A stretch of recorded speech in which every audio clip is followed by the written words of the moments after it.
and let's get into college football. Hey, big Friday card, and the Thursday game looks good too. We got Texas on the road in Ames, Iowa, where weird things tend to happen. Let's hit on that game and Friday's card a little bit. Is anybody going with the home dog in Iowa State, Texas? I don't know that I'm going to go with them. I'd like to see if we can somehow get 7 in this game, but I think for the game itself, I mean, it's a tough spot for the Texas Longhorns off of a bye. We know Tom Herman seemingly prepares his teams for big games, but we even saw back at Houston. I mean, they struggled in games like this, against the SMUs of the world or the UConns. It's tough to go to Ames on a Thursday night and play football. This team has gotten better. They have a pretty good quarterback now. All of a sudden, they have high-level receivers, and they're well-coached. I kind of like the over in this game. I said it before. Iowa State's secondary is poor. Texas's secondary is poor. Both quarterbacks should be able to move the ball. The concern I have here is who's the quarterback for Texas. Whether it's Buechele or Ehlinger, I believe it'd be Buechele here. I don't think it's going to matter. They'll be able to move the ball. I think both these teams get into the 30s. I'm looking over the total here. But I wouldn't be surprised to see Iowa State hang around and cover this game. Yeah, when it comes to me with Texas, Tom Herman's one of those coaches where I just prefer him in the underdog role. I mean, I'm not going to be actively looking to lay 6 here with Texas, but at the same point in time, I'm not really interested in the underdog either. Iowa State's defense, and it looks like big man Shane Buechele is going to play. It looks like he's looking more and more like he's going to be the starter. He was ready to play last week, and they went with Ehlinger, weirdly enough. Yeah, exactly. And let's be honest, with Buechele there, they have much more of a explosive, prolific passing attack with Buechele under center instead of Ehlinger. It's a much more limited run-based attack that Texas looks to execute with Ehlinger. With Buechele under center, obviously they're going to be able to throw the ball a lot more effectively. And this Iowa State defense, I've got some concerns about them. I like what Matt Campbell's doing. I like the offense.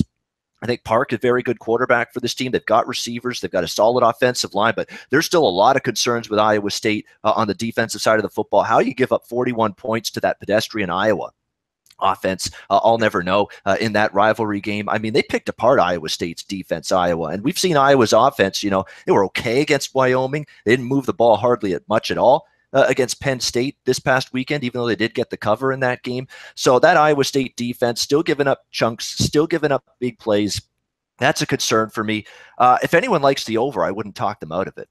I mean, Buechele should make this a little bit more of an explosive Texas offense, whereas I think Iowa State's offense is still good enough to make some plays against Texas defensively. Texas defense played better against San Jose State, better against USC. They've played better the last couple of weeks, but going on the road to this Iowa State offense, which has shown the ability to move the ball, isn't going to be an easy task for the Longhorns. So if we see a high-scoring game, it wouldn't be a complete shock to me. One also thing, Drew, I think something that was kind of fell into the fire with the USC game, because he did play particularly well, but why didn't Buechele start that game? I don't really understand that thinking pattern there. And during the game, I mean, where was Buechele? I mean, why was he just benched? I don't really understand.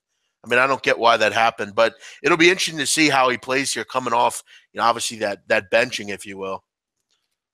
Hey, and guys, to push back on you a little bit, it sounds like you're both pro over. What about the fact that kind of extended rest period here? This isn't a short week on a Thursday night. Each team is having the extended rest, which I think kind of helps the defense. And also, Iowa State hasn't seen a defensive line like they're going to see on Thursday night. So that can make the quarterback play look a little bit. I was pretty damn good on the defensive line. You think that they're the level that Texas is on the D-line? I think I was very good in the front seven. Josie Jewell is fantastic, I think. I think they're a Big Ten defensive line. I mean, Texas is very good, don't get me wrong, but I mean, maybe Ian disagree. I think I was really good on the defensive line. I think they're comparable. I'm not going to put Iowa leaps and bounds ahead of Texas in terms of their defensive line, but they're in the same ballpark. And I think in this situation, Iowa State's got, I think, enough in the tank to move the ball here, especially playing at home. They're going to be a little bit more comfortable. I like the Iowa State offense, and I like Campbell making things happen for that offense, the head coach. I mean, he's a good mind. He did a good job. He had good offenses all the time he was at Toledo. That team was able to move the football. I think Iowa State can score some points here in this game. But again, you can't take anything away from what Texas did defensively against USC. That was a very impressive defensive effort on the road. It was their defense that kept them in that game, gave them a chance to win it, and they end up losing in overtime. But the way they bottled up Darnold and even the running backs, other than Jones having that big play before halftime, they bottled up that Carr-Jones running back duo pretty well for USC. So Texas defense really showed me something. We'll see if they can show me something again here Thursday night. All right, guys, Friday night. What about USC Washington State? Looks like it was open 4, now down to 3.5. Short week for USC. Anybody biting on the Cougs and Pullman? You know what I'll say about this game is I've made a lot of money the last couple of years with Mike Leach and Washington State in the underdog role, but here's the problem here. USC in the game of the year line was about -10 favorite in this game. And we're seeing a massive adjustment now with the USC point spread struggles that have clearly been on display. Didn't cover against Western, didn't cover against Texas, did not cover last week against Cal. In fact, they got outgained by California in that football game last week, did the Trojans. So there is now being an adjustment. As far as I'm concerned, this point spread is now a lot cheaper than it would have been prior to these USC point spread struggles of the last few weeks. So I'm not sure the value's there with Washington State, but at the same point in time, Washington State's, this is going to be a game they're up for. No question about that. Pullman, home game Friday night. But the thing that concerns me, and as much as I like Luke Falk, and as much as I think Washington State's defense is a lot better, has consistently gotten better under Mike Leach and under Alex Grinch, the defensive coordinator, now there's an adjustment in the point spread. You pretty much almost got to win the game now to cover this number. And I want to see what Washington State can do in terms of putting forth a better performance with the bright lights and big stage on them. Because look at the recent performances with the bright lights and big stage on them. The Apple Cup last year stands out like a sore thumb against Washington. Win that game, you're in the Pac-12 championship. You were non-competitive. You were not ready to play. You made mistakes. You turned the ball over. Penalties. Falk was terrible. Bad performance in a big spot for Washington State. Bowl game against Minnesota, a Minnesota team that had a ton of suspensions going into that game. An awful performance from Falk, an awful performance really from the team, especially on the offensive side of the ball. They lose that game. The big spot has really hurt Washington State down the stretch last season. This is their biggest game since that Apple Cup last year. Let's see how they respond to it. I'm going to stay away from the side, probably the total as well. It's a high number, but I think both of these teams, especially Washington State, are better defensively than some people think. And USC's offense hasn't exactly clicked. They didn't click against Texas. They didn't click against Cal. I think that total might be just a notch high. I'm not going to bet it either way. I'm staying out of this game completely, but I just don't know if the value's there to step in with the Cougars this time around. Donnie or Big Man, any other thoughts on this game? Yeah, I mean, just looking from a betting perspective, if you're looking, 37% of the early ticket spread-wise coming in on Washington State, I think Washington State's actually in a pretty good spot here overall. I'm not as impressed with USC on the defensive end of the football, which you're going to have to stop that high-powered Washington State attack. And I know we've all heard Washington State hasn't played that many people. It's still a really good football team. They're going to be at home, getting points in a good spot for them on a Friday, short work week for the USC Trojans. But in a sense, looking at it, you say, Ron Jones is going to come back in this football game. He's going to be hell on wheels out there. I get that. Sam Darnold, one of those Heisman-type, caliber quarterbacks. But you look at the spread. They're opening up at 4, now down to 3.5 at most places. The line's probably going to end up somewhere around 4. I can't see the line closing at 3. I think that would be a little bit too sharp where you'd lean towards USC. And I can't see this line closing at 6, which would be way too many points to give Washington State at home. If I had to bet the football game, which I won't be betting it, I would lean towards Washington State just being in a good spot. All right, good stuff, Donnie. And guys, if you're liking the content here, please give us a thumbs up. It helps us out a lot. We got the degenerate special last week. I believe all of us either didn't bet it or were on FIU. So I guess 1-0 in the degenerate special for the Roundtable. Let's get on to just quick hit this one. We got 129, 130, Akron versus Bowling Green, guys. A little Maction. Looks like Akron laying 2.5 on the road. That's a tough one to bet the Zips laying on the road. And Bowling Green, they've been pretty shitty this year. So are you betting on Bowling Green or laying it with Akron, Ian? You know what? I should be betting more of these crap-ass games more seriously than I am right now because I had FIU in that degenerate special game last week, and they end up getting the job done. So this is a tough one for me. I actually somewhat can understand the move toward Akron, a little flip of favorites here. Bowling Green was favored. Akron now on the road. We saw Bowling Green get pretty much drilled by Michigan State, and then we see Michigan State turn around and get drilled really by the only decent team they've played so far in Notre Dame this past weekend. So Bowling Green to me is just a team that ever since Dino Babers has left there, Drew, it's not a team that I've really been interested in betting on because I think they've just been on a downward slide slowly but surely ever since that time. They just haven't been, they've just progressively gotten worse, and all that progress that Dino Babers made there pretty much evaporated, pretty much eroded from this Bowling Green team. I know Akron hasn't been great shakes either, but hey, they did play Penn State. They got walloped, obviously, but at least, they stepped up in class, played an opponent of that ilk. Gun to my head, I'd say Akron wins this game. I'd lean to the Zips here on the road. Yeah, and Akron taking money. Donnie, what about you? How are you feeling in this match? Yeah, I mean, you would have to lean Akron. The thing that's boggling my mind here is Bowling Green on paper has a very good offense. If you saw the way they finished the season last year, you thought they would step into the season, and if not winning football games, getting in the shootouts, 41-38, 45-41. Looking at their first couple games, I mean, Middle Tennessee State doesn't pose that big of a threat on defense. 13 points. Northwestern, okay, you played a Big Ten team, but we've seen a lot of these MAC teams step out of conference and play very well. You get 7 points in that game. You lose outright to South Dakota. You play Michigan State. You put up 10 points. This is supposed to be a high-octane offense. Not for nothing, just taking your shots and that many steps up to the plate. You should be getting into the 20s every game because your defense isn't very good. You're going to be getting the ball back fast. That's a real red flag to me. I would lean Akron, but I am surprised that Bowling Green hasn't formulated much offense here. They should. They're good. They're talented. Yeah, no disagreement here. What about you, big man? Any thoughts on this game?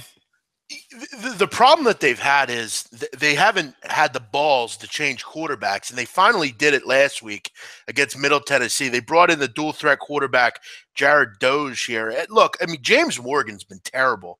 I mean, he's been horrible. 42% completion percentage. They've had no legit run threat, and that's the problem. Their play calling's been shitty, and they finally brought in a new quarterback, had a great game last week. I know they lost, but again, they're starting to play better. And look, I got to tell you, I'm not Tommy Woodson. I mean, this guy has literally been the same quarterback his whole career. I mean, he's been there about 8 years, and he's always been the same quarterback. Look, Bowling Green, historically, and I know people say, well, they had much better teams back then, but they've covered 11 of 13 against Akron here. They're at home. I think they're getting a little better here, to be honest. They played great competition thus far. I look for them to hang in this game. I think they win. I think Akron's a bad team. I think Terry Bowden's a guy that should be on his way out. And I think this new injection here with Doge at quarterback, I think it might pay dividends here, and they're going to have a pretty nice night on Saturday. I'm going to go with Bowling Green here. I like it, big man. Find and change. Like we all know, that's how you win in this business. So you're saying that you actually saw an offensive spark in Bowling Green with that change? Yeah, I thought Doge looked really good. I mean, James Morgan hasn't. James Morgan has struggled there. I mean, he has really had some problems. 42% completion. They're one of the worst rush offenses in the country. 81 yards a game. And you look at last week, Doge had a pretty good game, started to get the offense going a little bit. I think they just needed a kind of a change at quarterback. I mean, Morgan was just kind of that guy they went to every year, and he seemed to be the logical choice. But, overall, I know they lost, but I thought he played well. I thought they kind of commanded and played well there. It was in Murfreesboro, so that's not any great shakes of losing. But, I mean, he was 21 for 35, threw for over 280 yards. I mean, that's pretty impressive for a kid that just comes off the bench and had a touchdown as well. So, yeah, and he started the game, by the way. It was his start. So, yeah, I'm going to go with the Falcons here. Again, these are degenerate specials for a reason. But if he's a dual, Jeff, if he's a dual threat, why do they only have 1 yard rushing versus Middle Tennessee State, though, if he started the whole game? Well, he's more of a passer. And sack yards in college football go against the quarterback rushing, too. So I don't know if he was sacked a lot. And look, I mean, I think Donnie clearly likes Akron here, and he's trying to make. I don't clearly like it, but I mean, something is amiss with that. I mean, they scored. If you say like the offenses got really better, I mean, they scored 13 against Middle Tennessee State. I mean, but they moved the football. That's what I'm saying here. And this is a MAC game. They're at home. But yeah, I think you're devaluing Middle Tennessee State. Their defense has gotten a lot better with Schaefer at the helm. You look at their games; they're playing lower scoring football games. They're holding, offense like Syracuse to I think 24 points. I mean, but again, I mean, listen, it's a poor game to choose, but yeah. I mean, I see a little bit of reason to back Bowling Green. There is a little PJ Philip Walker in Thomas Woodson here from Akron, a guy that is, has battled injuries but has not progressed whatsoever. And in fact, you could argue he's gotten worse over time. I mean, 4 touchdowns, 4 interceptions, 58% completions this year for Woodson. Those aren't numbers that exactly set the world on fire. Here's your choices. Bowling Green's been outgained heavily in 4 games. Akron's been outgained heavily in 3 of 4 games. So you're talking about teams that have lost the yardage and the stats by big margins so far this season. That's basically your choice here. So that's why it's a game from a betting perspective I'm staying away from. But hey, where else can you find 5 solid minutes of discussion about Akron versus Bowling Green than right here on the Roundtable? And I'll make it 30 more seconds. One other thing about Akron that I think is interesting, usually under Bowden, they've been a low-scoring, defensive-minded team. Donnie, you remember that 2 or 3 years ago. Very good defense. They're not that anymore. They're giving up over 30 points a game. They've struggled to defend, and that's another thing that Akron, I think, has fallen behind the 8 ball with. Their quarterback play and offense has not been good, and now their defense isn't good. So they're not in games now that they may have been before. Now they're more of toss-up games because they don't have that defense to fall back on. Guys, great breakdown. Big man, I'm going with you, man. I got to tip my cap to you. I like you find and change like that. Hey, listen, it's Bowling Green's freshman quarterback, so we'll see. I mean, you never know. He could fall flat on his face here. I don't know. It's the devil. It's the devil you know for Akron at quarterback against the devil you don't know for Bowling Green here. So those are your choices. That's what you're dealing with here. But That's why we picked this game. Yeah. Wouldn't you take the lesser unknown over Tommy Woodson? I mean, really? I mean, Tommy Woodson's just so average. I mean, give me a spark. I'll take the young kid here. All right, I like it. I'll go with it too. And we're playing with house money. We got the win degenerate special last week with FIU. Yeah. So if we lose, we get our money back. Yeah. Well, guys, believe it or not, I actually was starting to like that FIU play more and more as the week went. Yeah, I wish I would have played on my card. It almost got on my card. I'm dead serious. Amazing that Rice was a favorite, right? Amazing. Yeah. Dude, I was sitting here on Saturday. I was watching that game. FIU was absolutely the right side. I mean, they dominated Rice. But guys, let's go from the degenerate special to 2 undefeated teams. We got a big one in the AAC. Memphis versus UCF. This game is rescheduled, and actually UCF took, I believe, 1.5 points. In the last game, I think they were right around -2 or so. And now they're -4 at home at Bright House Networks. Looks like we got a total anywhere from 69 to 71 on the SBR odds screen. So shop around if you're betting this total. But you want to start us off, big man, with the Memphis UCF thoughts? Yeah, I think this is a really tough game from a side perspective. I mean, it reminds me a lot. I said to Donnie of Memphis UCLA a couple weeks ago. You have 2 teams that are high up tempo. They love to throw the football around and go up and down the field. And you have 2 defenses here that I don't think are very good. We can be jaded and look at UCF and say, well, big man, they only gave up 13.5 points a game over their first couple games. But they played Florida International, who sucks, and Maryland in their 4-string quarterback. So I don't put a lot of stock. I don't think defensively they're going to be very good. And I think Memphis may exploit that this weekend.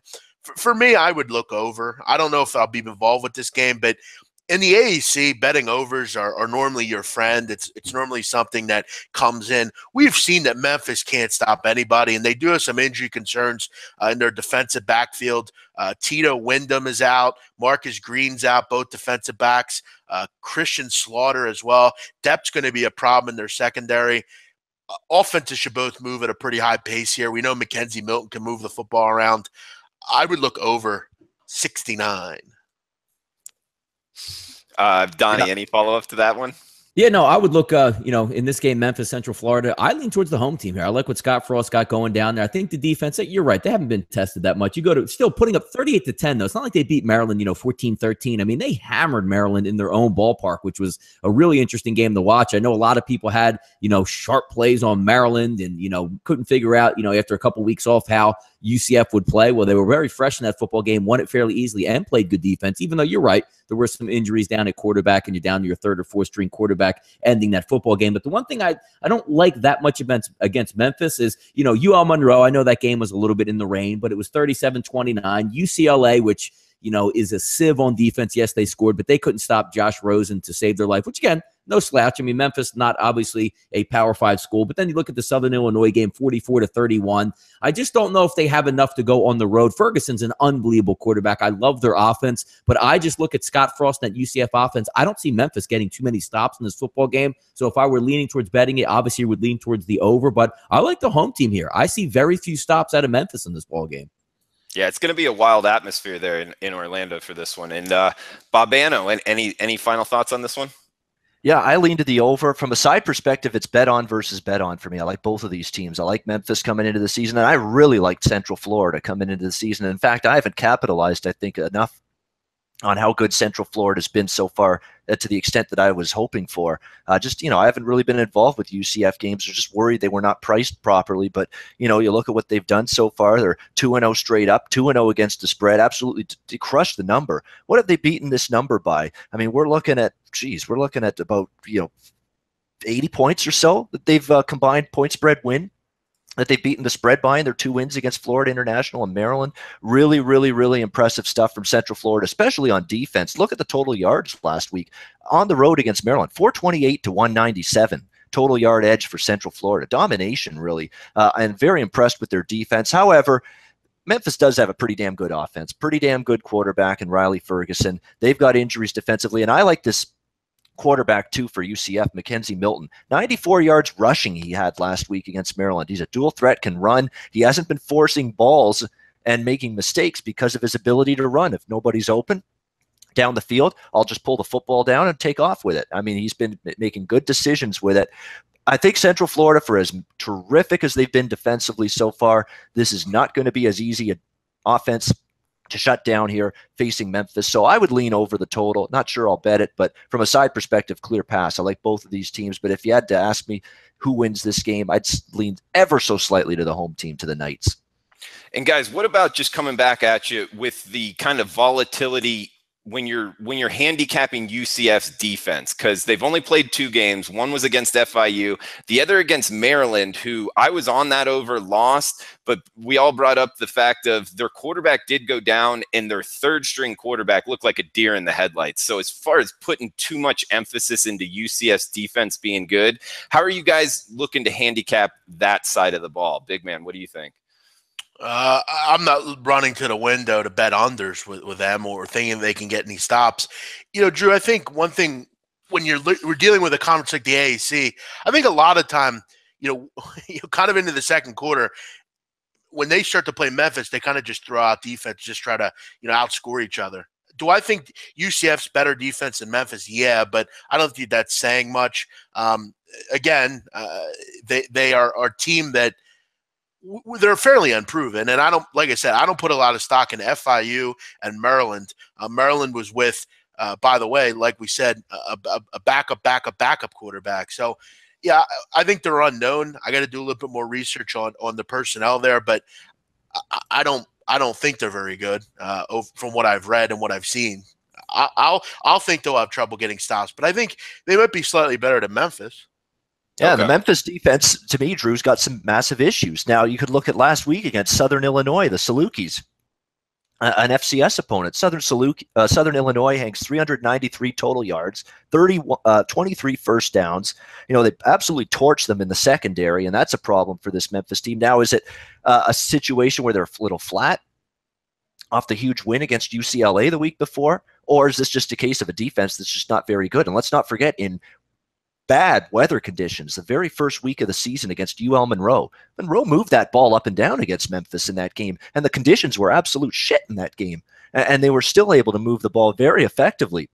I think Matt Theater's team in that game. So Memphis's defense does have massive issues right now and concerns that I have with them. Yeah, I think one thing, if I can remember correctly, I do believe they had to replace all 4 secondary positions UCF last year, and I think 2 linebackers. So they're fairly green around the gills in the secondary. They have a pretty good defensive line, if I can remember. But overall, I think they're gonna struggle as well. And like Ian said, I mean, Memphis, they've made it a point to mention that they don't care much about defense. And it's a shame. I thought the defense for Memphis would be better, and I've not seen major steps forward from that unit yet this season. Right. All right, guys. Great breakdown on college football. And remember, we got over 100 people watching right now. We really appreciate that. Please give us a thumbs up. And, on Friday, Saturday, really throughout the week, we're trying to make the college football page here on SBR more sharper. Great information. Even on Sunday, there's a State of the Union article that comes out on what happened betting-wise going forward for the next week. It's a great read. And NFL-wise, as you can tell, Donnie really knows his stuff. We got some other guys writing great pieces on the NFL side. So SBR is a great shop for you to go and get your information betting into the week. But guys, let's get into best bets here. Start us off, college football, NFL, even Major League Baseball or CFL for you. Ian, you want to start us off? Find Ian at Babano, his work at sportsmemo.com. Ian, what do you got for best bets? Well, you know what? I made up my mind I was going to use this as a best bet, and the number's a lot worse right now. But I'm going to still stick with it because I think they're in this game right till the end and also have a chance to win it. Let's take the LA Rams in the NFL here. That's rotation number 255. Plus 6.5 is what I'm going to go with because we've got that at the Greek right now. Plus 6.5. Actually, you know what? I'm going to go 5 dimes here. It's a little juicier. I get the 7. I like that. Plus 7 minus 135. LA Rams, rotation number 255. Look, LA Rams are moving the ball offensively. I'm seeing progress from Jared Goff. Todd Gurley looks revitalized, reinvigorated. This offense under Sean McVay has a clue finally of how to move the football. And just from a scheduling and spot perspective, this is an advantage here for the LA Rams, catching the Dallas Cowboys off the Monday nighter, short week for them. A Dallas team that's still got some issues in the secondary with injuries, with just a secondary that I don't really trust here. You saw Scandrick, even, who's supposed to be their best cornerback, make some mistakes and bad plays in that pass defense for Dallas against Arizona on Monday night. Just a very good situational spot set up here for the LA Rams. And the LA Rams are going to be an attractive team catching points, in my opinion. The offense has improved. The defense, to me, is still pretty solid. I really don't put much stock in the fact that their defense did not look good against San Francisco on the Thursday night. That was just one of those weird games where it seems like that early pick 6 by Hoyer set off the alarm bells and just everything exploded from that point, and it turned into one of those wild and wacky kamikaze NFL football games. And it was just, back and forth like a pinball machine the rest of the way. I think the Rams get back to better defensive performance here, albeit against Dak Prescott and the Dallas offense, which, played well enough to win against Arizona. Prescott made some great plays rolling out of the pocket down the field to help them beat Arizona. We'll see if they can do it here. There's a tough spot for Dallas, and the Rams have been feisty and competitive. Give me the Rams plus 6, best bet for the round table. Ian Cameron. Plus 7, minus 135, 5 times. Let me get that correct. Taking the dog in the NFL, LA Rams plus 7. Hats off to you, Ian. I know you've been killing it in the CFL, also college football, NFL.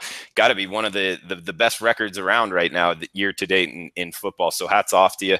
Donnie, you want to go next up with the best bets?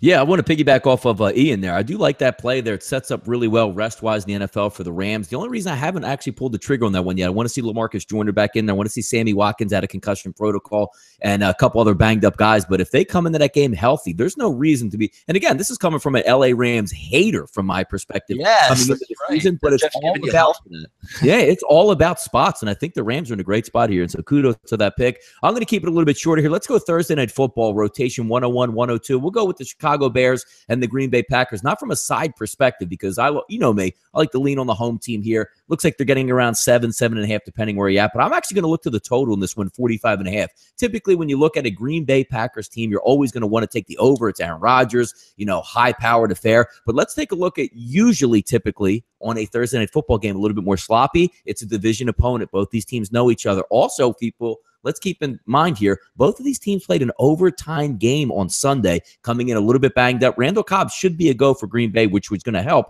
Aaron Rodgers, but a laundry list of injuries on both sides coming in right now. Limited practice time. Both these teams know each other. I'm actually going to lean on sportsbook.com right now and go under the total of 46 in this football game. Short week, banged up, division opponent. I see a little bit lower scoring than normal here. All right, Donnie on the Chicago Green Bay under 46. Find his work at DonnieRightside.com. And last but not least, big man on campus. What do you got for best bets? Yeah, I'm going to ask everyone to just be patient here with my pick. I got a reason for this pick, and I want to make sure everyone finds it correctly. College football extra on 5 dimes, game number 326.